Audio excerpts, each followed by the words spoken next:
Hallo liebe Freunde, schön, dass ihr wieder eingeschaltet habt. Worum geht es in diesem Video? In diesem Video spreche ich über 3 Dinge. Mich haben nämlich wieder Fragen erreicht und erstens, die Froni will mit Mann und Hund Urlaub in Finnland machen im Dezember, ist ja auch schon bald, und fragt, Mensch, wie ist das denn? Muss ich unbedingt Spikes haben in Finnland? Darauf gehe ich gerne ein. Dann haben wir jemanden aus Österreich, der mit dem Gedanken spielt, nach Finnland abzuhauen, weil ihm die Corona-Maßnahmen da alle auf den Zeiger gehen und fragt, wie ist es denn gerade in Finnland mit Corona-Regeln. Und zu allerletzt haben wir da noch Markus und Tanja, die mich gefragt haben, sag mal, lohnt sich das aus Berlin nach Finnland auszuwandern? Wie machen wir das? Können wir da ein Haus finden? Und das seht ihr in diesem Video. Viel Spaß dabei. Bis gleich.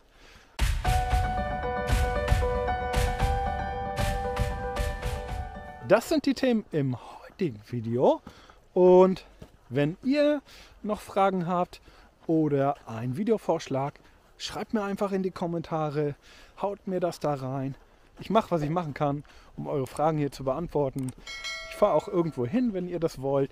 Und jetzt erstmal viel Spaß mit diesem Video. Ready, go! Ja, wir spazieren durch finnische Wälder. Wir gucken uns die Straßenverhältnisse mal kurz an, um zu beurteilen, ob man hier wirklich Spikes braucht. Und ich tue euch da nochmal Links in die Videobeschreibung. Da könnt ihr euch ein paar Immobilien anschauen. Ansonsten, herrlich ist das Wetter heute in Finnland. -2 Grad, ein bisschen Schnee, kaum Wind und es ist einfach nur schön. Ja, und wie sieht es denn aus mit den Straßen? Braucht man unbedingt Spikes im Winter in Finnland oder nicht? Also ich bin im ersten Jahr, als ich hier war, auch ohne Spikes hier rumgefahren. Ganz normale Winterreifen aus Deutschland. Und ich muss sagen, das war schon ziemlich unangenehm. Es geht, man kann das machen, aber ich zeige euch hier gleich nochmal die Straßenverhältnisse. Was haben wir jetzt hier? Mitte, Ende November. Natürlich hat es ein bisschen geschneit.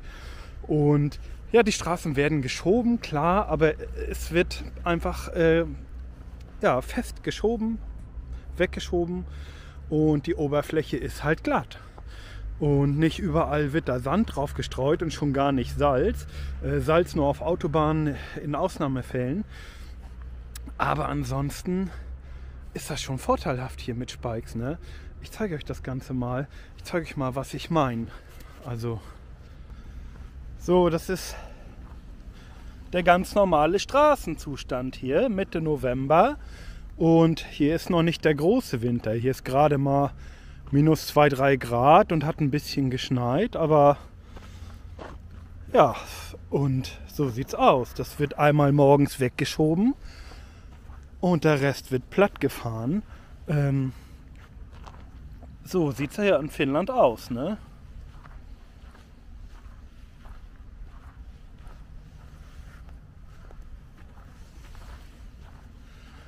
So, natürlich kannst du auch mit normalen Winterreifen hier fahren. Du kannst nur nicht so schnell unterwegs sein, weil das einfach irgendwie glatt ist, wenn du bremsen musst oder ja, beim Anfahren oder auch in der Kurve. Und mit Spikes musst du dir keine Sorgen machen. Da fährst du ganz normal, so wie im Sommer auch, ne? Ja.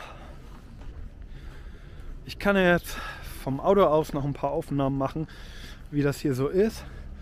Aber ansonsten, ja, es ist glatt einfach die Oberfläche, ne? Und niemanden interessiert das hier, weil ja sowieso jeder mit Spikes fährt.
Ja, mir ist klar, wenn man aus Deutschland mit dem Auto hier ankommt, mit der Fähre oder über den Landweg und im Winter hier nur Urlaub machen will, dass man da nicht extra hier Spikes kauft oder es gibt auch wenig Möglichkeiten, die auszuleihen.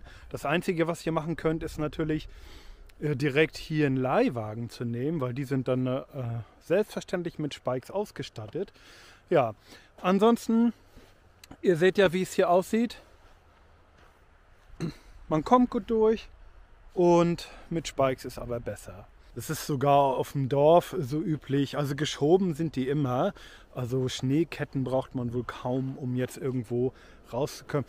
Man kann sie natürlich mitführen im Kofferraum, falls man sich wirklich mal irgendwo festfährt, dass man sie dann drauf machen kann oder wenn es kritisch wird, dabei hat. Aber ansonsten machen Schneeketten hier keinen Sinn. So, ich zeige euch jetzt nochmal, wie das mit den Spikes hier aussieht. Also das ist jetzt typischerweise so ein nordischer Winterreifen. Schon, ja, ich habe ihn jetzt das 3. Jahr drauf und die haben schon ein ziemlich starkes Profil und da ist immer mal wieder hier ja so kleine Noppen eingearbeitet. Die sind schon so, haben festen Grip und beim Kauf sollte man denn auch immer darauf achten, dass die geräuscharm sind, weil wenn kein Schnee liegt, dann klappern die ganz wild auf der Straße rum. Und mir war auch wichtig, dass man damit mehr als 150 fahren kann, dass wenn man auf der Straße mal unterwegs ist, auf der Autobahn oder was, dann nicht irgendwie 80 fahren muss oder was weiß ich, was das alles so gibt. Ja Leute, so viel zu den Spikes hier heute. Und jetzt geht's weiter. Nächstes Thema, der Svar-Tammerstag, so die Abkürzung, der Nickname, aus Österreich hat mich gefragt, sag mal, wie sieht es denn im Moment bei euch in Finnland mit den Corona-Regeln aus? Und was muss man eigentlich beachten? Ja, er hat jahrelang in Norwegen gelebt und ist jetzt wieder in Österreich gelandet und er hat keine Lust, dass das genauso wird wie in Deutschland und ihm geht der ganze Corona-Quark da ganz schön auf den Sack und ich kann es auch verstehen. Mir geht's so, ich schaue gar nicht täglich Nachrichten und schon gar nicht aus Deutschland. Also wenn, dann schaue ich das, was mich hier irgendwie jetzt im täglichen Leben beeinflussen könnte. Und dann fragt er, ja, welche Gehregel gibt es denn bei euch, wenn in Restaurants oder... Und wisst ihr was, Leute, ich musste erst mal nachgucken, was meint er denn? 4G habe ich auf dem Handy, 5G habe ich zu Hause, 5G WLAN, ne? Also in Finnland ist das ja ein bisschen fortschrittlicher.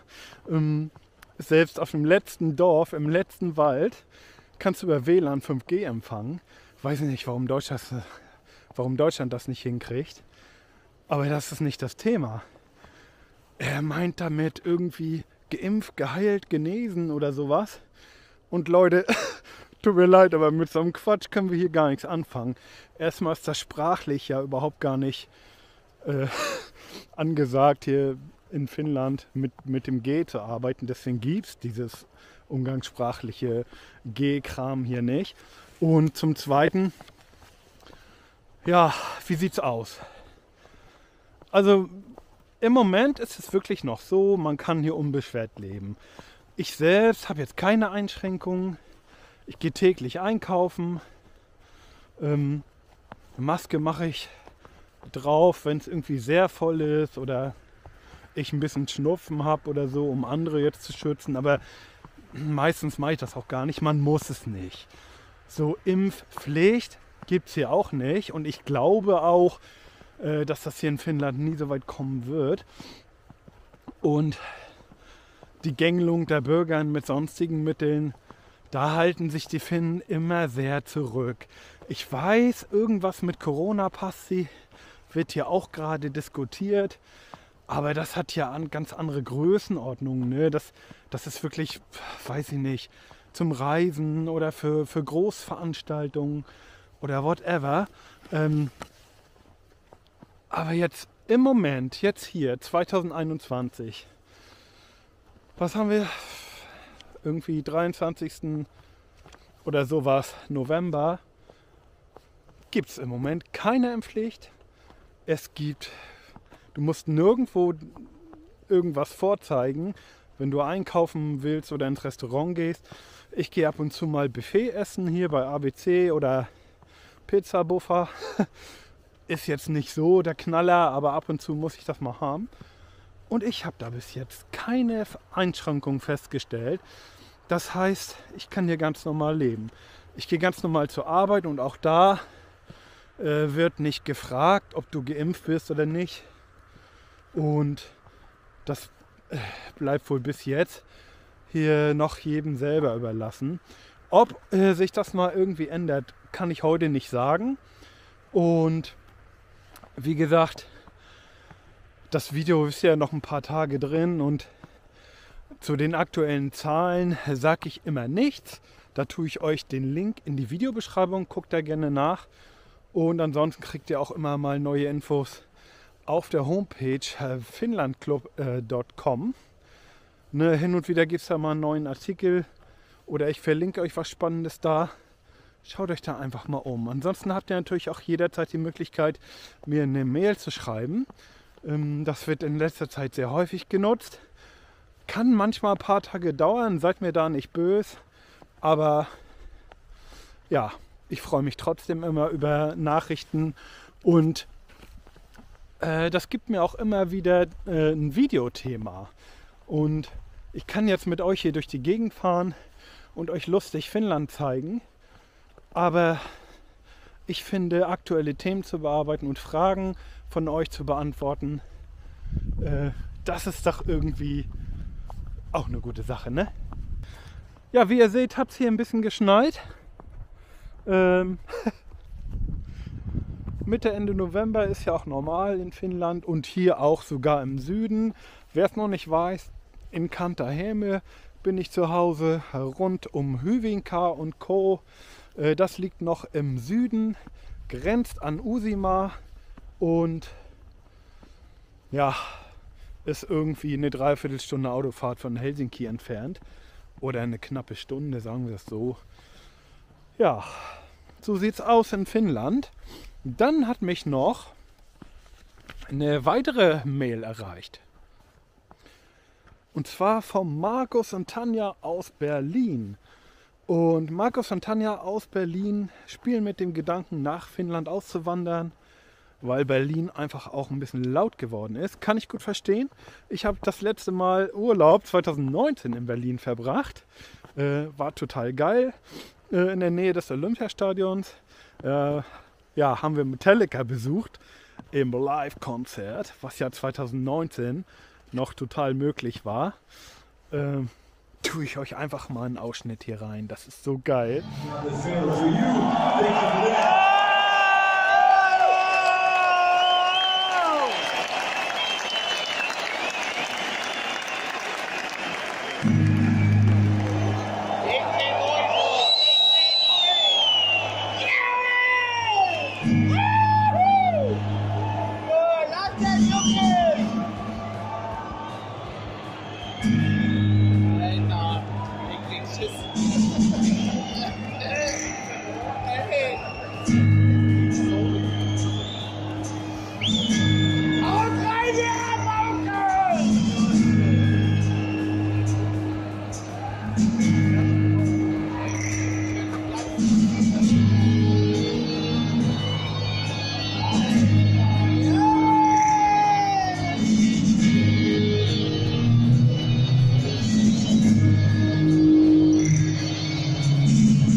Also ich fand das Konzert klasse, aber auch darum geht es hier nicht. So, Markus und Tanja sagen, sag mal, ich repariere seit 30 Jahren Motorräder, meine Frau ist Gärtnerin und ja, ich will hier nicht so viel ausplaudern, aber so, wie sieht es denn aus? Lohnt sich das, nach Finnland zu gehen? Haben wir Jobmöglichkeiten? Oder wie ist das Ganze, ne? Ja, also, wenn du mich fragst, das ist immer eine ganz persönliche Entscheidung. Alternativ zu Finnland gibt es natürlich auch noch Schweden, Norwegen, wenn euch das Skandinavische ein bisschen liegt. So, ich bin jetzt nur gerade aufgrund meiner Beziehung in Finnland gelandet, aber ich finde die anderen nordischen Länder auch sehr interessant. Markus und Tanja wollen hier in Finnland ein Haus kaufen und dazu habe ich auch schon oft mal was gesagt. Dazu gibt es demnächst auch einen neuen Blogartikel auf meiner Homepage, habe ich euch natürlich in der Videobeschreibung verlinkt. Und auf den deutschen Immo-Seiten oder deutschsprachigen Immobilienseiten findet man natürlich nicht viel. Da gebe ich euch mal einen Tipp an die Hand. Es gibt zwei tolle Immobilienseiten, Suchseiten hier auf Finnisch natürlich. Und man kann auch umstellen auf Englisch, glaube ich sogar. Und das sind so die gängigen hier. Und da findet man eigentlich alles, was man braucht mit den Beschreibungen. Und wozu und worauf man alles achten muss, wenn man in Finnland ein Haus kauft, das sage ich euch in einem der nächsten Videos. So, also, ja Markus, Jobsuche, beide haben LKW-Führerschein, hast du gesagt. Das ist klasse, habe ich auch. Ich habe es versucht, aber in Finnland, also die LKW-Fahrer in Finnland sind so eine eingeschworene Gemeinschaft, weißt du. Das ist schwer da reinzukommen. Auch die Transportunternehmen, die kennen sich alle untereinander und das ist wirklich, wirklich schwer als Ausländer da sich zu behaupten. Es gibt wohl Möglichkeiten, wenn du hier mit so einem 7,5 Tonner irgendwie Brötchen durch die Gegend fahren willst, von Kaupa zu Kaupa, also weiß nicht, von Laden zu Laden, und da in jedem Laden 5 Kisten abladen willst. Also sowas kannst du wohl hier machen, aber so richtig LKW fahren, das ist so eine hart umkämpfte Branche und jeder Finne, der jetzt nichts studiert hat unbedingt oder irgendwie Ingenieur oder so war oder Lehrer geworden ist, für die ist das natürlich eine tolle Sache, hier im eigenen Land LKW zu fahren oder eben in der Forstwirtschaft angestellt zu sein. Das sind so hier natürlich hart umkämpfte Branchen. Also das mit dem LKW-Führerschein würde ich hier nicht versuchen, außer wie gesagt, du willst hier in irgendeiner Stadt und von Kaupa zu Kaupa dödeln und da die Kisten abladen. Das kannst du wohl machen. Ansonsten ist das wohl keine Option. Ja, Mechaniker, da kann ich mir schon eher vorstellen, gerade für Motorräder und Gärtner auch, weil hier ringsrum, gerade in Forza und so, das ist so, hier im Süden ist die Landwirtschaft schon sehr ausgeprägt und da hast du immer die Möglichkeit, auch so Jobs, Praktikum oder hier, wie heißt denn das? Hier, Work by Travel oder irgend sowas zu machen, ne? Kann ich mir schon vorstellen. Da gibt es viele Bauernhöfe und so, wo du da mithelfen kannst, gegen Kosten und Logis irgendwie einsteigst oder ein kleines Gehalt vereinbarst oder was auch immer. Vielleicht würde ich das sowas mal irgendwie ein halbes Jahr lang versuchen oder so, bevor man sich denn wirklich dazu entschließt, komplett auszuwandern, ne? Ja, ansonsten zur Arbeitssuche habe ich schon mal mehrere Videos gemacht. Ich verlinke dir mal was in der Infokarte und ansonsten schaut euch immer gerne in der Videobeschreibung um oder auf meiner Homepage, weil in den Videos vergesse ich öfter mal was anzusprechen und dann später das noch da unterzubringen ist dann schwer. Dann mache ich das immer schriftlich und wie gesagt, vergisst nicht, checkt die Videobeschreibung und auch die Homepage. Da ist der ganze Kram verlinkt. So, das waren die Themen heute. Ich genieße jetzt hier noch ein bisschen meinen Waldspaziergang in Finnland und bin froh, dass das nur endlich angefangen hat zu schneien und ein bisschen kälter zu werden, weil ich und auch meine Frau mögen das total gerne. Ja, und hier im Wald die Vögel zwitschern und ja, jetzt schneit es auch wieder ganz leicht hier. Das ist irgendwie ganz schön. Ja, vielen Dank für eure Fragen, Leute. Wenn ihr mich unterstützen wollt, abonniert den Kanal, macht die Glocke an, dass ihr informiert werdet, wenn das nächste Video kommt. Und das ist so das, was ihr machen könnt, um mich hier zu unterstützen. Ansonsten ist der Kanal hier ja fast hobbymäßig. Ja, ich freue mich immer über Videothemen und wenn ihr so richtig Finnland-Feeling haben wollt, schaut doch nochmal auf dem Kanal von meinem Freund und Kollegen Veikko vorbei. Der hat es nämlich geschafft, hier in Finnland LKW-Fahrer zu werden. Der macht das seit 11 Jahren und schippert hier mit dem Holz-LKW durch die finnischen Wälder. Und das ist ein Typ, sag ich euch. Und auch den Link findet ihr in der Videobeschreibung. Okay, ich sag viele Grüße, macht's gut, liebe Leute. Schön, dass ihr wieder reingeschaut habt. Wie gesagt, bis zum nächsten Mal. Ciao, ciao.